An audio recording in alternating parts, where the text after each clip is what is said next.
Well, thank you all so much for such a lovely welcome, and I feel really honoured to be here on this stage today and sharing in the conversations. So why we cannot avoid change, that's the title I was kind of given to talk about. And I could give a very simple 30-second talk. We cannot avoid change because change happens all the time, whether we like it or not. But actually, as Andrea said, it's actually 25 minutes, so I'll talk a little bit more about change rather than just that. But yes, we cannot avoid change because it happens whether we choose to make it happen or not. But actually, for me, what's important is about how we face that change, how we navigate it, and what voices are present in the change and how power is shared in it. And I believe that it's through collaboration and conversation that we make the most positive changes around climate and around culture. And I am the Environmental Sustainability Manager at we were Manchester International Festival, but now we are Factory International, so the slides are all in our new branding and things. And that change happened last Thursday, it was. But also what I want to say is, even though environmental sustainability is my area and my specialism, I'm sure we all understand that sustainability is much more than just the environment. It's about people and our place in the planet and how we relate to it and how we kind of navigate those relationships. And I think the more you can see the connections between environmental sustainability, economic and social sustainability, the more change becomes unavoidable, the more we can actually build positivity. So I'm just going to spend some time sharing some insights and thoughts from my experience, and I just invite you to take what's useful for you and your practice, and just leaving what's not useful for you. And I also want to say that I feel like I'm not involved in the classical music sector. I'm not in that, so I don't have the vocabulary that you have, but I hope that what I share is interesting or useful for you. As Andrea said, I've worked in sustainability in the arts and culture for over 10 years and through different settings, so hopefully I've got some things to share with you. I think another thought that I was developing as I was preparing this is the idea that change is often good, but transition is hard. And as an organisation, we're currently going through a transition, and I'll talk a little bit about that. But I'm thinking transition is actually hard because it asks us to look and see ourselves as we really are, and sometimes we might not enjoy that experience. It might be difficult to really see ourselves as that. And it's also, transition asks us to tell a story about who we are and how we relate to our audiences, our communities. And for us, that's really powerful in Factory International. And it also made me think that for cultural organisations to thrive, we really need to be relevant to our audiences, our communities, whether that be in the localities that we're in or across the world. And it made me remember that one of the recent things that Arts Council England, our national funding body, has said for all cultural organisations is that they talk about our cultural sector's role in connecting communities and inspiring action, particularly around the environment. So that's kind of the space that I'm in and that we're working. And I think the most important thing I want to say about change, when we cannot avoid it, is that we face change together. We share our learnings, our knowledges, our failings, our successes, and it's by collecting together and facing change together that we can make it a positive experience. So I just want to start with spending a moment looking a little at the moment that we're in right now and spelling out why we cannot avoid change at this particular moment. At this particular moment, as we're coming through the pandemic, as other people have referenced this morning with war happening and all of that, it's that we have this moment where normal never was. We're not going back to something. We're creating a new world. And Sonia Renee Taylor, the poet who I got this meme from, this image, she describes herself as a fat black queer poet. And for me, that really speaks to this idea of interconnectionality, this intersections between things. And for me, it's that underlines the interconnections we need to consider. It's about humanity and nature. And that's the opportunity that we're in now.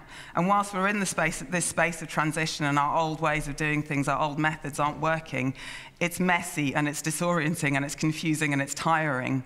But I think we need to keep progressing through making changes and supporting each other with that. I'm reminded when I was thinking about being in this moment, talking with somebody I know who works as a technical manager in the Royal Opera House, about the challenges they're finding with staffing for shows, for operas and things, because a lot of people who worked in that area before the pandemic have found other things to do with their time now, and maybe working for very small amounts of money late into the night when they can't see their family doesn't work for them anymore. So what are the new ways that we need to come up with? I don't have any of the answers yet, but hopefully collectively we can develop them.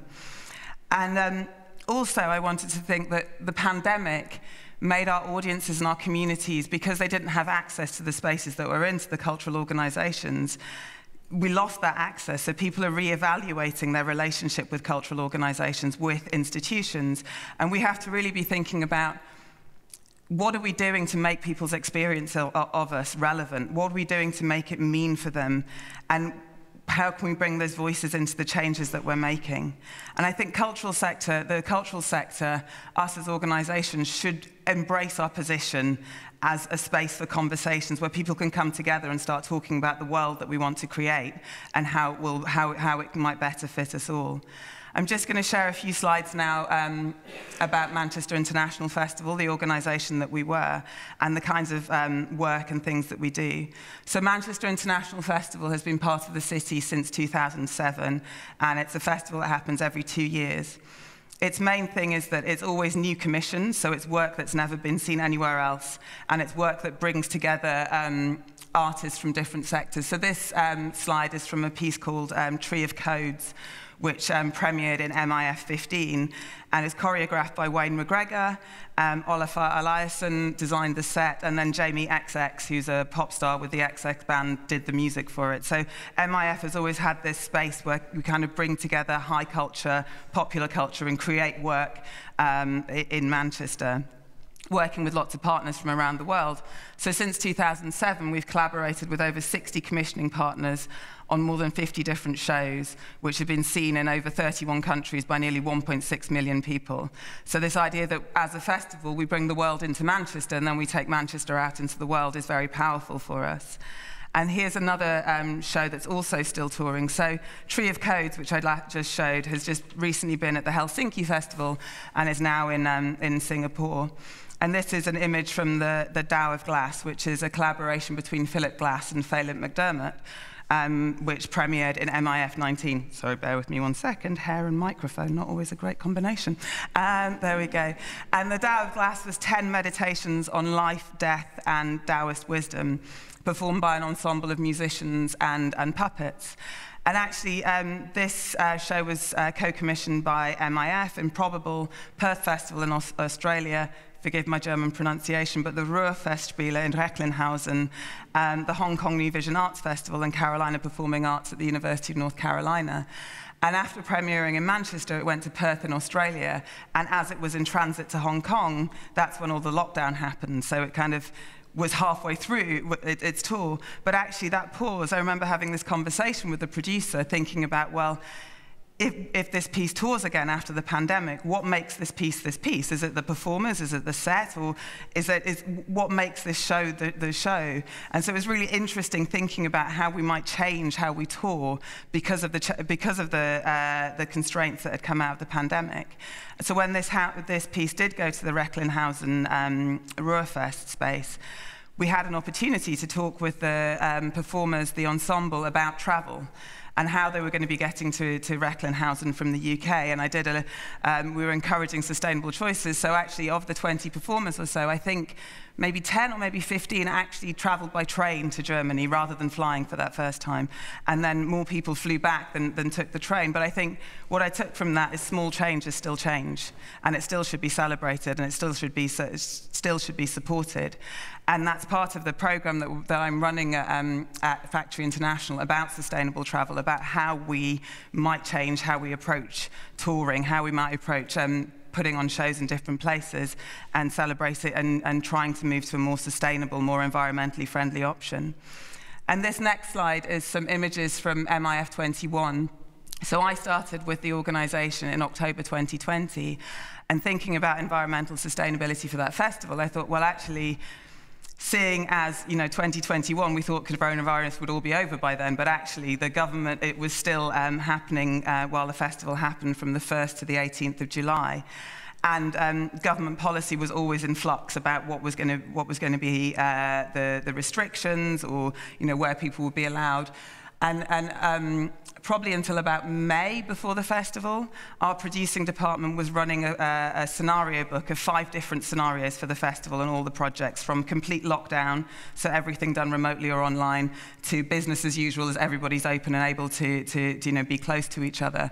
So I thought in that space of complexity, and as the creative projects were already developed, I don't want to come in and start having conversations about how we're going to think about things sustainably. So I focused on materials and what we were doing with what we were making the projects out of and what we were doing with them afterwards. So this image in the top right is from a project called Big Ben Lying Down with Political Books by an artist, Argentinian artist called Marta Minuin. And I worked with the production team in there to engage with a plastics manufacturer who donated all of the plastics that you see there wrapped around, and all of those little bags that you can see there each contain a book about political change or about social movements. And this plastics manufacturer donated material that was, I think, about 50% recycled plastic, and then they collected it back afterwards to reuse and recycle in their processes. And we put a little information board by the piece explaining to people what we'd done around that and what we were thinking around materials, because it was using that as an opportunity to engage our communities and to talk to people honestly about what we were doing. And the image in the top left is from the day of talks and discussions and workshops that we had in MIF 21 that we co-curated with a group of community volunteers. And they picked the themes of the days that we had. So one day was about equality and one day was about environment. And it really kind of came home to me of like, that's what people think is important at the moment, how we relate to each other and how we relate to the planet that we were in. And so I was very honored to chair a panel discussion on that day. The image in the bottom left was a sneak preview that we did of Factory International, the space that we're now going to be occupying from next year. It's a piece by Deborah Warner called Arcadia. And it was speaking about kind of urban spaces and rural spaces and how they interact. So each of those tents, which also is very reminiscent for me of kind of refugee camps and spaces of people with temporary shelters and things, with poetry being spoken around them. But really, what I wanted to bring your attention to from this slide is this image here in the bottom left. Because MIF typically starts with a moment of mass gathering and celebration in one of the big public spaces in Manchester. So obviously, in 2021, we weren't able to do that because the government restrictions weren't lifted till the day after the festival, and obviously in times of uncertainty, we weren't able to plan this. So this is a piece called Sea Change by the choreographer Boris Charmat, who's French. Instead of how he structured the piece is we closed one of the streets in Manchester, one of the main streets, and the performers for the piece were positioned all the way down the street, and the audience promenaded around them. So just that idea of facing the constraints of the moment that we're in and thinking creatively about how we might overcome them, I think is a real power that we have in the cultural sector. And actually thinking back to MIF 21 and thinking about how we creatively managed to deal with the challenges that were present because of COVID has got me thinking about how we might creatively collaborate and deal with the challenges that we're all facing on a much bigger scale now in terms of where we are in terms of planetary crisis. And I spent a lot of time talking with the production managers and people in MIF 21, and one of them laid down a challenge for me that I wasn't able to answer in that time. Because for all of the budgets of the projects in MIF 21, there was a COVID line, there was a COVID contingency line of how we could deal with this. And the production managers said to me, why isn't there a line for sustainability in all of the budgets? And I was like, oh, okay. So maybe next time we have, I can stand into my power and say, no, there needs to be a line, because we don't know what the changes are that we're going to make, but we need to know that we've got the resources to make them. And whilst we might have the resources between talking to each other, sometimes it does need financial resource as well, and it also needs time. So now looking towards Factory International, this image is the building that we're going to be moving into from next year. And it's being developed by Manchester City Council and will be our permanent home, where we'll programme the 3 performance spaces in there and also continue to put on the Manchester International Festival every 2 years. And our vision for Factory International is it's where we invent tomorrow together. And that really speaks to me in terms of sustainability and climate justice. Because I think if we're trying to build a world that is built on sustainable principles, that is environmentally friendly, we need to have our invention. We need to find new ways of putting things together, but we also need to look back at some of the old ways of doing things. Because I often think sometimes when we're moving towards newness, we always think that the old ways were always wrong, but actually sometimes there are old ways that we need to bring back. And the idea of tomorrow, for me, really speaks to that idea of sustainability. What does the world look like? When you think back to Sonia Renee Taylor's thing, what does that world look like when it works for everybody, when it works for humanity and it works for nature? And the idea of together is really lovely for me, because I was talking to somebody about this and they explained that there's an implicit invitation in that. It's not saying we can do it all by ourselves, it's we need you to make this happen. We need to work together to make it happen. We don't have all of the answers ourselves. And I often think in terms of sustainability, in terms of environmental action, it's not one sector, it's not one person, it's not one organization that has all the answers, but we need to come together to make it happen. We can better face change if we do it together. So, developing our environmental sustainability policy, what I wanted to do with that is think about the values that we have as an organization, so we are open, inventive, equitable, determined, and international, and think about what that means for us in terms of environmental sustainability and the work that we do. So it's not just about the change that we want to see in the world, which is often what you put into environmental policies, but it's also about how we'll go about it, how we'll be as we're making those changes. So what I also invite you to ask is, like, how do the values you have as a practitioner or as an organization, how do they manifest into your ways of working? So, for example, if you have a commitment to making your events accessible, what could that mean for the way they are created, developed, and delivered, as well as just access for the event? And we might not always succeed. In fact, quite often we don't succeed with living up to our values, but it's good to be clear about what we're aiming for and what we're trying to do. All of this is available. You can download our sustainability policy from our website, and that was something I was very keen on, for us to be able to put that on our website and say, this is what we're working towards, so people can see. And as it says, we invite people to comment and critique our journey, because we don't have all the answers, but sustainability is a journey, and we invite people to join us on that journey and to share in their own journeys. So, coming to the Elbphilharmonie today, thinking about Factory International opening next year, it's like, oh, here's another large cultural institution opening by a river, slightly behind schedule, slightly over budget. But yes, so it is opening next summer, and it's the first major public building in the UK by Rem Koolhaas's Office for Metropolitan Architecture, with Ellen van Loon as the lead architect. So, with the ambition is that by commissioning large, new-scale work, Factory International will be a unique and invaluable part of the national cultural landscape in the UK. And by being located in Manchester, will have some impact in terms of rebalancing in terms of London and the rest of the country. But what for me is really exciting, I mean, obviously the art is exciting. Yayoi Kusama's big immersive exhibition, an immersive live-action version of The Matrix directed by Danny Boyle. Yes, this is all brilliant and exciting, but actually for me, what's really exciting about the factory is we talk about it as a cultural and civic space. It's not just about the culture, it's about what we're bringing to the communities of Manchester and Greater Manchester. And one of the key ways we're doing that is through the skills and training and creative opportunities that we offer.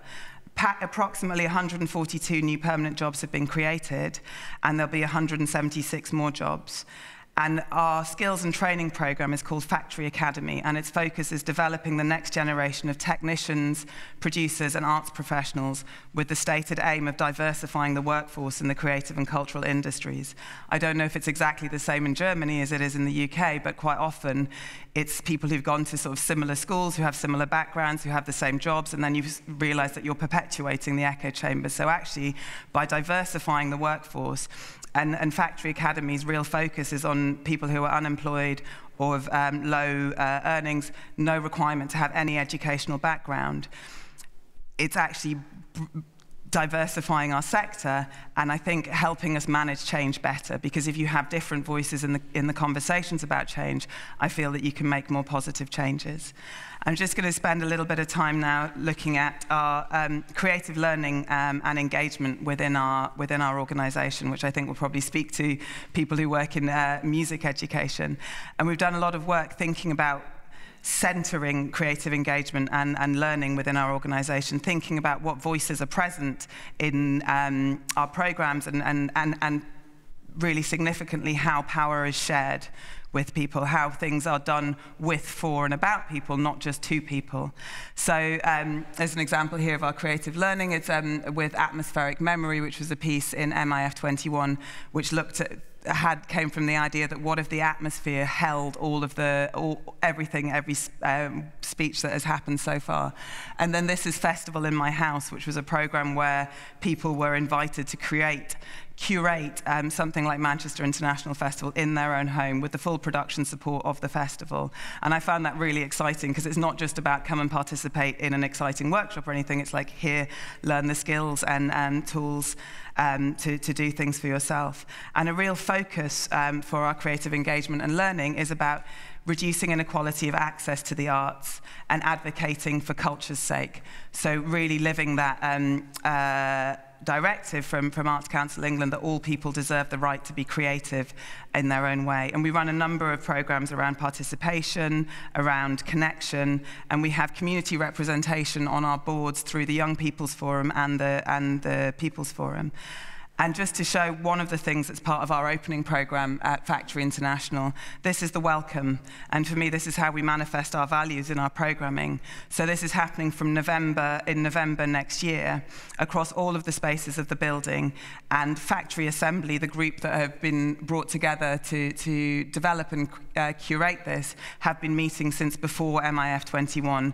And they're basically being handed the keys to the building with the brief of what would you like to see in the best housewarming party ever. And it's really about piloting and setting a blueprint for new approaches around community engagement and getting people involved in the organisation rather than just us delivering out to them. And we plan to have at least 2 major events co-created and designed with Greater Manchester residents each year. And for me, in terms of environmental sustainability, that's really talking about who gets to participate in the conversations, how do we share power, how do we collaborate with honesty and integrity, and sometimes that means admitting that you haven't got it right in there. And that idea of us being civic, there for the people of Manchester and Greater Manchester and our communities around the world is a really important thing for me. How do we make our sustainability work for everybody? And that brings me to this idea around who's involved in the conversations and who's there. So this is a piece by Claire Cunningham called Thank You Very Much, where Claire Cunningham, the choreographer, worked with leading disabled performers in a piece around Elvis impersonators. And one of my strongest allies within our organisation is our access manager. And I've adapted something that they've long had as a mantra. So they would often say that pace, that idea that we constantly have to keep working at a very, very fast pace, is an ableist construct because you're automatically excluding a number of people from that. And what I'd like to share is that pace is an ableist and unsustainable construct. Because if we're always working fast, if we're always just churning around, then we're not having time to think about how we might do things more sustainably, what materials we're using, what tours we're booking. So that idea that pace is an ableist and unsustainable construct, I think, is really important. And I also wanted to share a quote that I found in Yes magazine, which is a magazine around positivity in the climate movement, which I hope will resonate with some people. So the quote I want to share is that the forces of capitalism, racism, ableism, transphobia, and homophobia may have cornered us into a vulnerable position in this unprecedented moment in our planet's history, but the wisdom we've gained along the way could allow us all to survive in the place of climate chaos. And for me, that's really important about how we bring marginalized voices into conversation with all of the support and space that's needed for that. It's the idea that intelligence, wisdom isn't only ever gathered at the center, it's gathered at the margins, and we need to create space for that to come through and see how we can change things. So the last few slides that I want to share with you are just some examples of projects that have spoke to me as I've been working through this. So this is a virtual artwork called We Dwell in Possibility, which created by an artist called Robert Yang for our program, which is called Virtual Factory. And we dwell in possibility, I think, is a really nice idea for speaking about change, because anything is possible in that. And this free online experience invites the player to plant suggestively shaped objects, fruits and trees amongst an interactive crowd of naked simulated AI characters. I haven't actually played it myself, but it looks very exciting. And it can be played as an active or passive gaming experience. And crucially, it's not about winning, but it's about playing with the dynamic systems, objects, and virtual space. And what really spoke to me in this is the tagline, "You can't win or lose in a garden." And actually, in a garden is where we create space for things to happen, but without determining or forecasting or saying the change must be like this, it must be like that, but just creating space to see where change might happen and where it might grow. And that's something hopefully people can take through. You can't determine what the outcome of a change might be, but you can create the conditions for it to take place. And then a final image, because we are in the world of music education and classical music. This is from a project in MIF21 with Manchester Camerata and the composer Dobrinka Tabrakova, sorry, I stumble over that name. And it was called The Patience of Trees. So that's also given me an idea of thinking about timescales and how long things might take to happen and when you might see changes occurring. I also want to point out that all of that set, which was hundreds and hundreds of meters of Hessian cloth, was all recycled and reused because of the network that we have, because our network that we have with other cultural organizations within Manchester. So what I wanted to leave you all with is that idea that we need to connect with each other to make change. We need to make space for different voices in the changes that we're making, but we also need to create space for not knowing what the changes are going to be and sit with that uncomfort, sit with that uncertainty. And my final question to you all is, what is the change that you want to see in the world, and how are you going to be it? So yes, thank you.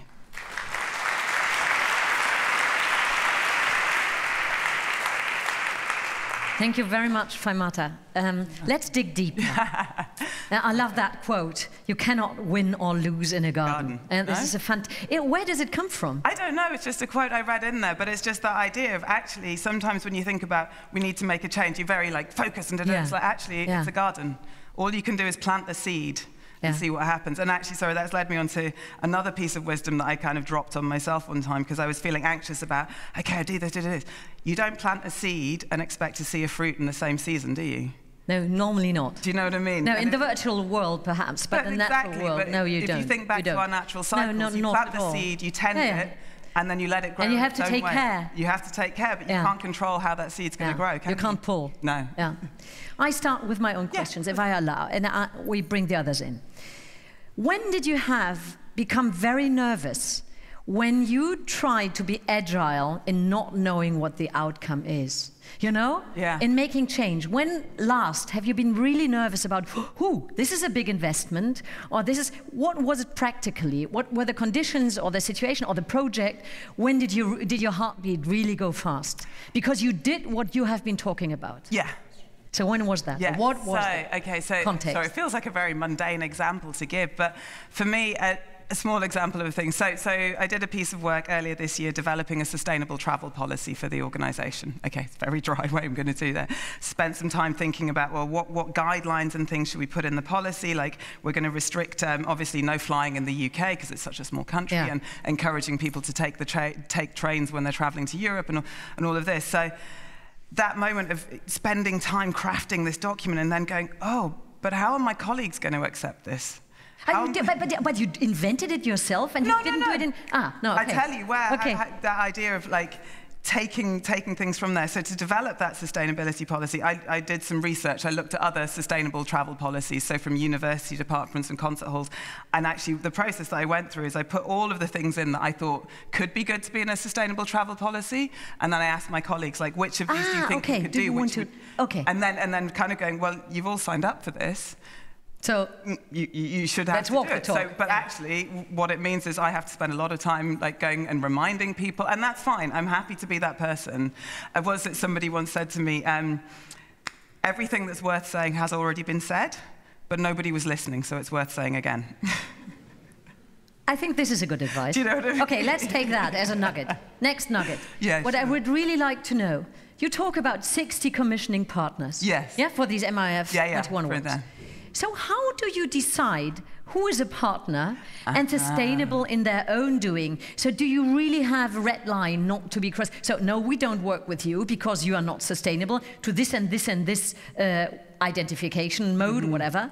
So we're not there yet, but thank you for saying that, because that makes me go, okay, somebody's asking me that in a conference, and now we have to start doing this. You know what I mean? So for a long time, so my role within MIF, I'm the first environmental sustainability manager, and I started in 2020. So it's kind of like the ideas have been floating around, but there hasn't been like the embodiment of it before, you know, to be standing in the meeting to go, hey, we need to do this. So in terms of our commissioning partners, I'm talking with our international department who manage all of that to say, so I feel like I'm always not on the back foot, but I should be bolder. I'm like, oh, maybe we could have this conversation. Maybe we could have that conversation. But as yet, we don't have that framework. But what a long journey. Do you know what I mean? It is a long journey, but you've got to start it, isn't it? Yeah, but as you say, the small changes are changes anyway. Exactly. So small changes make big changes. So one of the things that I've done with the international department in terms of co-commissions and you know, when we present in other places, is asking the producer, okay, when you're in that building, can you just check if they have recycling bins? Can you check if they have an environmental policy, and just feedback to me? Because I want to build onto that. You know? Collect. I want to start saying, okay. Yeah. And you know, in the last value in there, international, I can't remember exactly my wording, but it's like climate change is an international thing. So we have all these international partnerships. So how can we best use them? But then, I guess, in a kind of sarcastic way, you could say our international department looks after our financial sustainability, don't they? And sustainability. It's a multi-dimensional topic. Yeah, exactly. We realize. Okay, I would be very interested in your auditing process, but we keep that by the side for the moment. You want to know, what is the impact of all the examples you were giving in the world of polarization we are living in now? So the impact, the positive impact, if I understand you right, you can make in our world of negative polarization, of getting apart, dividing in a society. So, and how do you measure maybe this impact, or how do you generate the idea that you really have impact? I guess there's two things that I'm thinking of there. I'm thinking in Factory International, in the building that we're going to be becoming. So in a way, it's safe for me to answer that because we haven't done it yet. And I'm like, no, it'll all be good next year, which is, I guess, how we often play. We're really determined that that space is welcoming to everybody, that we create space for people to come together. And I think it's not exactly that, but for MIF 21, for the festival that just happened last year, the two taglines that I didn't share in my presentation was, one, a festival like no other, and you're like, yeah, no joking, it's a festival happening whilst COVID is happening. And then the one that really spoke to me was your city, your festival. It was directly speaking to the people of Manchester to say, this is for you, not just for the people who like high art and all of this, but this is for everybody. And because of the challenges of COVID, it meant that we had a greater focus on outdoor art installations of things that didn't have, you know, ticketed audiences and things, which actually meant that we had a much greater audience for MIF 21 than we would have done if we had run our normal program, which is ticketed and indoors and all of that. So I don't know if it quite answers that question, but it kind of, for me, speaks about how we've created space for more people to participate in our programs and then hopefully join us in our journey. If you say more people, maybe I can connect a second question to that. Sure. You had this wording to say there's no climate justice without racial justice. Yes. Taking that serious, and you say you broaden the range of people you want to let in. Yeah. For the whole city. Yeah. So maybe there are people who are racists, and maybe they tune up their voices you don't want to hear. So do you integrate them in the dialogue? I think you engage in conversation. How do you do it? I haven't yet had that opportunity to do it, and I'm really glad that you picked that up on that sentence in there. No, because I drafted that, and I've kind of passed it around, and nobody in my organisation has gone, hang on, what are we doing here? Like, no climate justice without racial justice? It's like, yeah, that's what we're committing to. But I know, for example, our creative learning manager who looks after all of our education programs, he's really committed to kind of doing that in a decolonisation framework, and I'm like, wow, what does that look like? And again, it's like, that's coming. It's not necessarily work that we've managed to do yet. I will report back and let you know how it goes. Like, how do you step into a space and talk about things from a decolonized perspective when you are the big cultural institution. Sure. So just a small example I wanted to share with that. So our international team run a whole series of international producers training, so teaching people, training people in how to present large-scale works internationally. And we were doing something with the British Council in South Africa, and they asked me to come and do a 2-hour workshop about environmental sustainability.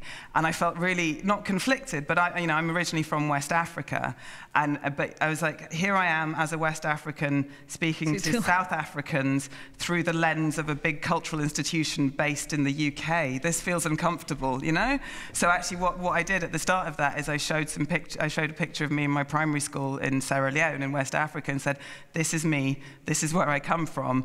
But actually what was interesting in that is when I was doing some research and things around it, and particularly to see where things are in South Africa, you search for environmental sustainability and there's nothing. You search for climate justice and there's a lot.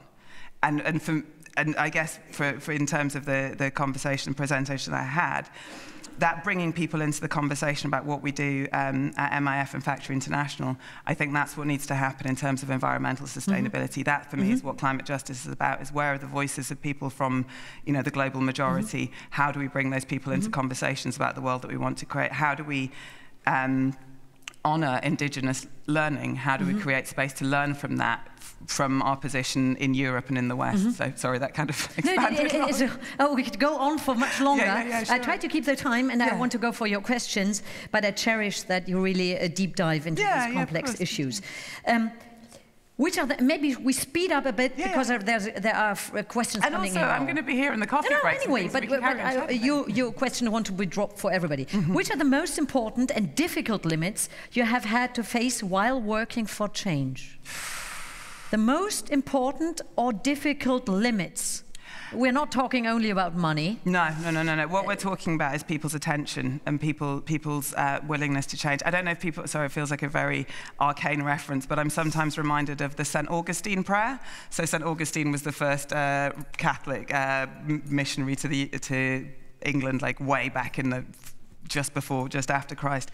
And apparently the St. Augustine prayer is, God make me holy, but not just yet, And I often feel that, like, I talk to people and everyone's like, yeah, this is great. I'm like, okay, so will you change now? Oh, I can't right now. Yeah. Okay, so you kind of go, okay, well, next time. And then I come back next time to do it. So I think it's that thing of the attention that people can give, and sustainability is a big topic at the moment. It's like, but do you understand it means you have to change what you do? And people are like, oh, I'm not sure, I'm not ready for that. And so I think also, I'll stop there. No, but ongoing communication. Ongoing communication is important. Yeah. And also that thing of people realizing that it's everybody's responsibility within the organisation. Yes, it's great that there's a full-time person who's there to lead it, but not to deliver the responsibility. Yeah, exactly. No. So how do you manage that? So that's the challenge. Me and my colleague, our access manager, our ideal utopian future is one where our jobs don't exist. Yeah. Is where everybody's taken it to overcome yourselves. Exactly. So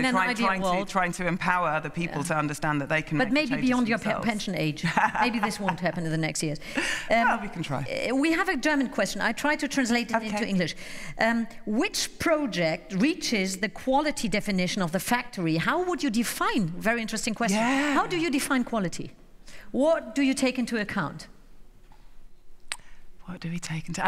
Again, I'm answering on behalf of my colleagues, so my remit is environmental sustainability. I can't necessarily answer for our curatorial things. So how do we define quality? I think it's always that thing. It's like you can't necessarily put a finger on it. I think it's like if it meets an audience, if we feel that there is an audience for it. So I feel that in terms of those shows that we're presenting as MIF and then as coming into Factory International, I think we're moving away from some of the more esoteric, from some of the more, dare I say, just, one man on stage with a piano doing a thing, to something a little bit more accessible and populist. But then there's always an anxiety of like, but what is the quality? It's like, no, quality is what we say it is. Quality is in the production, it's in the values that we put into how we make the work, not necessarily who the work, you know, who's the artist presenting the work. So the welcome, the reason I flagged that up in the presentation is that that's been given a budget the same size as some of the other artistic projects in there. And for me, I felt really inspired that as an organisation, we're saying, no, this is as important to us as the Danny Boyle immersive experience. It is going to have a significant budget. It is going to take over all of our spaces. You're fighting for that. Yeah, it's not even a fight. It's who, you know, it's our artistic director, John McGrath. He's the second artistic director at MIF, and he was the first artistic director of National Theatre of Wales. And before that, he was artistic director at a youth-focused theatre in Manchester called Contact. So he brings that into account. So he brings that into account. So he's seeing that, and I see that there's a spectrum, I think, across the whole cultural sector, from very artist-led to very community-focused, and sometimes your needle kind of shifts along that. But I think quality is across all of that. Okay. Do you offset the environmental cost of digital projects? If so, how? Quick answer. No, because I think it's important to understand the size of your footprint before you offset it. I think it's also important to do everything you can to reduce your footprint before you offset it. And because we're about to move into a new building, which I know is going to increase our huge footprint, I'm not putting anything on to offsetting yet, because sometimes I think offsetting is just a way for people to carry on business as usual without making any changes, and we need to make changes. Yeah. Next interesting question. Do you have an idea how we can create the necessary space for thinking and discussion these questions in our cultural institutions? What could be the game changer for our CEOs? I don't know this. Yeah, this is from year one. This is a topic. How can we change leadership perspectives? I don't know if you've come across this, but it's a Native American philosophy. I don't know particularly which tribe. I'm sorry for that. But that idea of thinking 7 generations thinking, where you think about what you do, how will it impact along 7 generations. But why is this an interesting question for CEOs? They won't be in CEO then anymore. They won't, but 7 generations of their family will still be alive. So your children, your children's children, your children's children. What we do now echoes in eternity, doesn't it? So okay, we further discuss that in the pause. Very interesting. Yeah. Okay, last question for now. Okay. Evaluation in the production. What means success for you, or what makes a production, last question, successful? How do you measure success? What makes a production successful is that people have tried to do something and then they've documented whether it worked or not. You know, because it doesn't. Not everything is successful. Well, you know what I mean. But the fact that people are willing to try a new way of doing something, or maybe going back to old ways. So for MIF 21, I spoke with all the production managers before and said, okay, how can I support you? What can we do to be more sustainable? And then I had an interview with them afterwards to go, okay, what did you change? Did it work? Why didn't you work? It's gathering knowledge and sharing knowledge. In honesty. In honesty, and integrity is the best way. Fajmata, thank you so very much. We could go on. Question, we leave them to the coffee pause now. Yeah, thank you. Fajmata Conte, thank you so much.